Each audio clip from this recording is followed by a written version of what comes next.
ভরতপুরে suspended Trinamool বিধায়ক হুমায়ুন কবির 2024-এর বিধানসভা ভোটের আগে জনতা উন্নয়ন পার্টি নামে একটা নতুন দল গঠন করেছেন, আর তারপরই সেই দলের জোটসঙ্গী কারা হবেন তা নিয়ে শুরু হয়েছে রাজনৈতিক জল্পনা। ইতিমধ্যে বেশ কয়েকটা নামের কথা হুমায়ুন কবির নিজেই জানিয়েছেন, তা হলো মিম এবং আইএসএফ। কিন্তু এই বিষয়ে ভাঙড়ের আইএসএফ বিধায়ক নওশাদ সিদ্দিকীকে জিজ্ঞাসা করা হলে তিনি অবশ্য বলেন, এই জোটের বিষয়ে তাদের দলের অভ্যন্তরে এখনও সেভাবে আলোচনা হয়নি, তবে শীঘ্রই এই বিষয়ে আলোচনা হবে। শুধু তাই নয়, তিনি জানান জোট হওয়া সম্ভব, এটা রকেট সায়েন্স নয়। যদি আমার সামনে যারা আছেন তাদের দ্রুততার সঙ্গে করার সদিচ্ছা থাকে তাহলেই সম্ভব। তবে সবার সঙ্গে আলোচনা চলছে বলে জানিয়েছেন নওশাদ। হুমায়ুন কবির তার সঙ্গে যোগাযোগ রাখেননি বলেই জানান নওশাদ সিদ্দিকী। কি বলেছেন শুনব।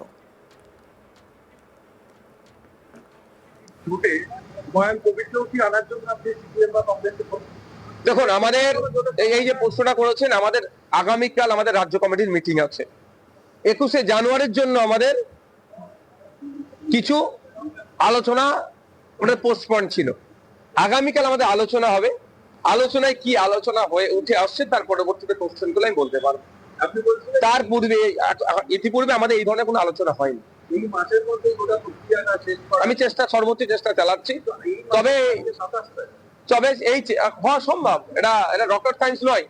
যদি আমার সামনে যারা আছেন তাদের দ্রুততার সাথে করার সদিচ্ছা থাকে, সদিচ্ছার অভাব আমি বলবো না, দ্রুততার সাথে, আমার শব্দটা আপনি ছাড়বেন না, দ্রুততার সাথে যদি করার সদিচ্ছা থাকে তাহলে সম্ভব। মানে ভিড়ে হচ্ছে, আলোচনা তো হচ্ছে। আমি তো বলছি একাধিকবার আলোচনা হয়েছে, আমি একাধিকবার গিয়েছি। আমি চাই এটা শীতার নাই গতিতে ছুটতে হবে। কি যোগাযোগ রাখছেন আমার সাথে? না, আমার সাথে ওইরকম ভাবে রাখেনি।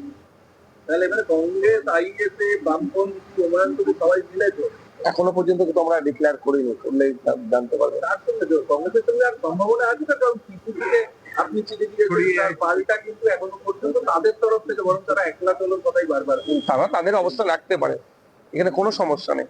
আমরা মানুষের স্বার্থে চাইছি। তারা পাল্টা কিছু জানিয়েছে না, আমাদের সে অর্থে জানায়নি। আমরা এই চিঠিগুলোকে নিয়ে আমরা এআইসিসি কে জানানোর চেষ্টা করছি যে এআইসিসি কে ব্যাপারটাকে। যদিও কিছুদিন আগেই হুমায়ুন কবির মালদায় জোট বার্তা দিয়েছিলেন, বিজেপি তৃণমূলকে আটকাতে যারা আসবে তাদেরকে জোটে আহ্বান। মালদা জেলায় কংগ্রেসের একটা বিধায়ক নেই, জাতীয় কংগ্রেস হিসেবে লজ্জা হওয়া উচিত। মালদার ইংরেজবাজারের কার্যালয় উদ্বোধনে এসে প্রকাশ্যে এই মন্তব্য করলেন হুমায়ুন কবির। হুমায়ুন কবির বলেন, মালদা জেলায় কংগ্রেস অপ্রাসঙ্গিক। তৃণমূল কংগ্রেসকে রুখতে কংগ্রেসকে জোট করার বার্তা দেন জনতা উন্নয়ন পার্টির প্রতিষ্ঠাতা নেতা হুমায়ুন কবির। তার বক্তব্য, সিপিএম এর সঙ্গে কথা চলছে, আইএসএফ এর সঙ্গে কথা চলছে। চতুর্থবারের জন্য মমতা ব্যানার্জিকে ক্ষমতায় বসতে দেব না, তাই জনতা উন্নয়ন পার্টি তৈরি করেছি। সাংবাদিকদের মুখোমুখি হয়ে হুমায়ুন কবির বলেন, 15ই ফেব্রুয়ারি জোটের চিত্র স্পষ্ট হবে, কারা কারা জনতা উন্নয়ন পার্টির জোটে থাকবে বা জনতা উন্নয়ন দল কাদের সঙ্গে থাকবে। বামেরা আইএসএফ জোটে স্বাগত।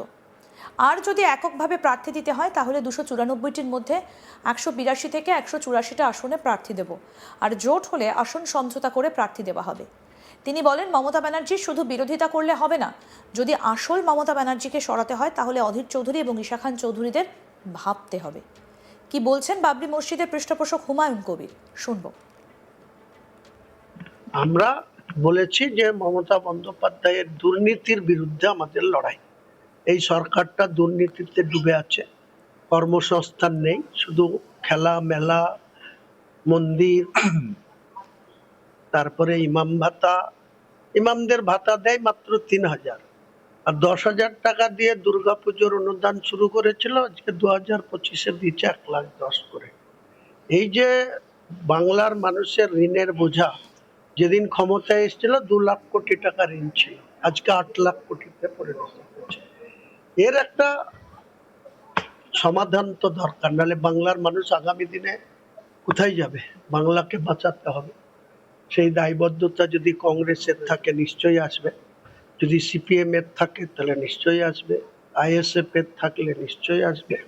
আমরা একটা সেকুলার পার্টি খুলেছি, যে পার্টির আমি হয়তো সর্বময় কর্তা, কিন্তু অনেক অমুসলিম ব্যক্তি আছে, অনেক ভালো ভালো শিক্ষিত ব্যক্তি আমাদের সঙ্গে, ডাক্তার, ইঞ্জিনিয়ার, তারপরে অ্যাডভোকেট, শিক্ষক, বহু মানুষ আমাদের সঙ্গে যুক্ত হয়েছে। আগামী দিনে আরো বেশি প্রার্থী তালিকা দেখবেন। আমি বলেছি 294-এর মধ্যে 40 থেকে 82% যে মুসলমান অধিষ্ঠিত সিট, সেই 90টাতে আমি মুসলিম প্রার্থী দেব। বাকি 182-র মধ্যে 92টা অমুসলিমদের প্রার্থী করব। তাহলে এখানে আমাকে কেউ যে মুসলিমদের পার্টি এই যে বলার চেষ্টা হচ্ছে, এসব অপচেষ্টার বা অপব্যাখ্যা জবাব ঠিক বাংলার মানে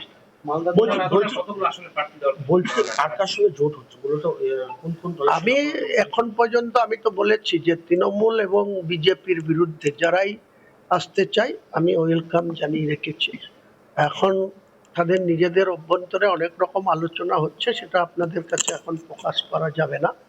আপনাদেরকে লাস্ট আমি এইটুকু বলতে পারি যে ফেব্রুয়ারি মাসের 15 তারিখের মধ্যে চিত্র পরিষ্কার হবে কারা কারা আমাদের সঙ্গে থাকবে বা আমরা কার সঙ্গে জোটবদ্ধ হব।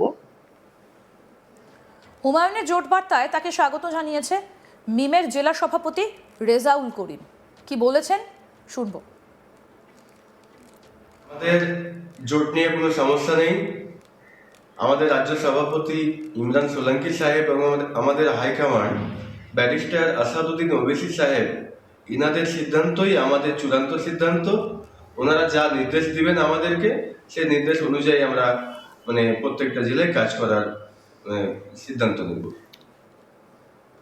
ভরতপুরে সাসপেন্ডেড তৃণমূল বিধায়ক হুমায়ুন কবির 2024-এর বিধানসভা ভোটের আগে জনতা উন্নয়ন পার্টি নামে একটা নতুন দল গঠন করেন। আর এরপরই সেই দলের জোটসঙ্গী কারা হবেন তা নিয়ে শুরু হয়েছে রাজনৈতিক জল্পনা। ইতিমধ্যেই বেশ কয়েকটা নামের কথা হুমায়ুন কবির নিজেই জানিয়েছেন, তা হলো মিম এবং আইএসএফ। কিন্তু এই বিষয়ে ভাঙড়ের আইএসএফ বিধায়ক নওশাদ সিদ্দিকীকে জিজ্ঞাসা করা হলে তিনি অবশ্য বলেন, এই জোটের বিষয়ে তাদের দলের অভ্যন্তরে এখনও সেভাবে আলোচনা হয়নি, তবে শীঘ্রই এই বিষয়ে আলোচনা হবে। শুধু তাই নয়, তিনি আরও জানান, জোট হওয়া সম্ভব, এটা রকেট সায়েন্স নয়। যদি আমার সামনে যারা আছেন তাদের দ্রুততার সঙ্গে করার সদিচ্ছা থাকে তাহলেই সম্ভব। তবে সবার সঙ্গে আলোচনা চলছে বলে জানিয়েছেন নওশাদ। হুমায়ুন কবির তার সঙ্গে যোগাযোগ রাখেননি বলেই বলছেন ভাইজান। কি বক্তব্য উঠে আসছে এক্ষেত্রে ভাইজানের, শুনবো।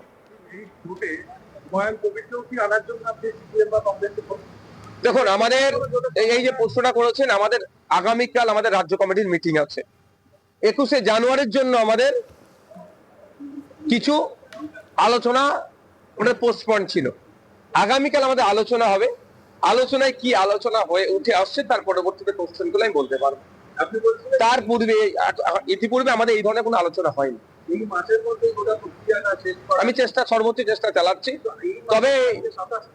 তবে এই হওয়া সম্ভব, এটা রকেট সায়েন্স নয়, যদি আমার সামনে যারা আছেন তাদের দ্রুততার সাথে করার সদিচ্ছা থাকে। আরও আপডেট পেতে দেখতে থাকুন আজ তাক বাংলা। সাবস্ক্রাইব করুন, নোটিফিকেশন পেতে বেল বাটন অপশন প্রেস করুন।